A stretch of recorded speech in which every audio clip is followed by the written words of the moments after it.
So మీరు brother ఏ ఏ post కోసం మీరు ప్రిపేర్ అవుతా ఉన్నారు? ఈ డిఎస్సి కోసం ఏమైనా ఇబ్బంది కలుగుతూ ఉందా మీకు పోస్ట్ పోన్ చేయకపోతే?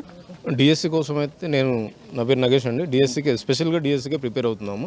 మేము గ్రూప్ 1 గ్రూప్ 2 రాసినా కానీ మా ఫోకస్ అంతా డిఎస్సి మీద ఉంటుంది. ఎందుకంటే ఒక అభ్యర్థి బీఈడీ చేసి వచ్చిన తర్వాత ఒక టీచర్ జాబ్ అంటే ఫ్యాషన్గా వస్తాడు ఇక్కడికి. ఆ టీచర్ జాబ్లోకి ఫ్యాషన్గా వచ్చిన తర్వాత మిగతా ఎన్ని కనిపించినా కానీ అవి టీచర్ జాబ్ ముందు మాకు తక్కువే అనిపిస్తుంది. ఆ విధంగా మేము డిఎస్సి మీద ఎన్నో హోప్స్ పెట్టుకున్నాం.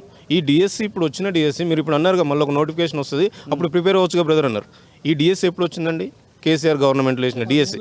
ఆ తర్వాత దీనికి కొన్ని పోస్టులు పెంచి ఇప్పుడు మీరు దీన్ని ఇస్తున్నారు. మాకు వచ్చిన షెడ్యూల్ వచ్చేసి జూన్ నెలలో ఒక షెడ్యూల్ తీసుకోండి మీరు. మేము ఒక 5 ఎగ్జామ్స్ రాసినాం. టెట్ కాంచి మొదలు పెడితే టెట్ రాసాం, దాని తర్వాత గ్రూప్ 1 రాసాం, హెచ్డబ్ల్యూ ఎగ్జామ్ రాసాం, డిఏఓ ఎగ్జామ్ రాసాం. ఇప్పుడు రేపు 18 నుంచి మళ్ళీ డిఎస్సి రాయాలి. ఒక బయోసైన్స్ అభ్యర్థి తీసుకోండి. బయోసైన్స్లో టెట్కి వచ్చేసి ఇంగ్లీష్ ఉంటుంది, మ్యాథ్స్ 30 మార్క్స్ ఉంటుంది. వాళ్ళకి సంబంధం లేని సబ్జెక్ట్ అది. కానీ అదే నీకు డిఎస్సికి వచ్చేసరికి మళ్ళీ వాళ్ళకి మ్యాథ్స్ ఉండదు.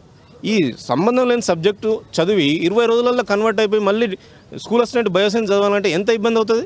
ఒకసారి ఆలోచించాలి. షెడ్యూల్ వేసేటప్పుడు మినిమం కామన్ సెన్స్తో ఆలోచించాలి. ఏ విధంగా ఒక విద్యార్థి తన యొక్క పూర్తిగా మౌడ్యూల్ అయ్యి సబ్జెక్ట్ని చేంజ్ చేసుకొని తను ఓన్ చేసుకొని చదవాల్సి వస్తుంది. ఏవి మీరు పరిగణలోకి తీసుకుంటా మీరు ఎందుకు ఇంత పిచ్చిగా షెడ్యూల్ వేస్తారు?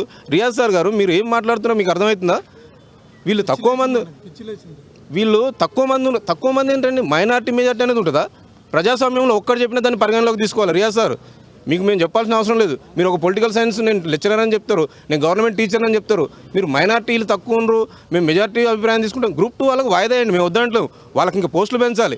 కానీ గ్రూప్ 2 వాళ్ళకు వాయిదా వేస్తున్నాము, వీళ్ళకి ఎందుకు వేస్తామంటే వాళ్ళకి మాకు సంబంధం లేదు, వాళ్ళకి మేము పోటీ కాదు, వాళ్ళు మా సోదరులే. ఈరోజు నిన్న జరిగినటువంటి విద్యాశాఖ ముట్టడి, ఈరోజు ఉస్మానియా యూనివర్సిటీకి సంబంధించినటువంటి విషయంలో పోలీసులు అరెస్టులు చేసి లోపల అయితే పెడతా ఉన్నారు. మీరు కొంతమంది ఇక్కడ ఉన్నప్పటికీ కూడా చాలామంది ఇంకా పోలీస్ స్టేషన్లోనే ఉన్నారు. ఈ ఉస్మానియా యూనివర్సిటీ అలాగే నిన్న విద్యాశాఖ ముట్టడికి సంబంధించి మాట్లాడాలంటే నిన్న విద్యాశాఖ ముట్టడిలో చాలా దారుణంగా ప్రవర్తించారండి.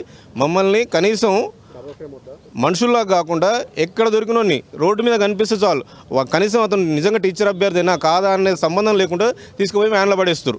తీసుకుపోయి మమ్మల్ని అక్కడ పేట్లపుర్జు తీసుకుపోయి నైట్ 11 గంటల దాకా అక్కడనే ఉన్నాం.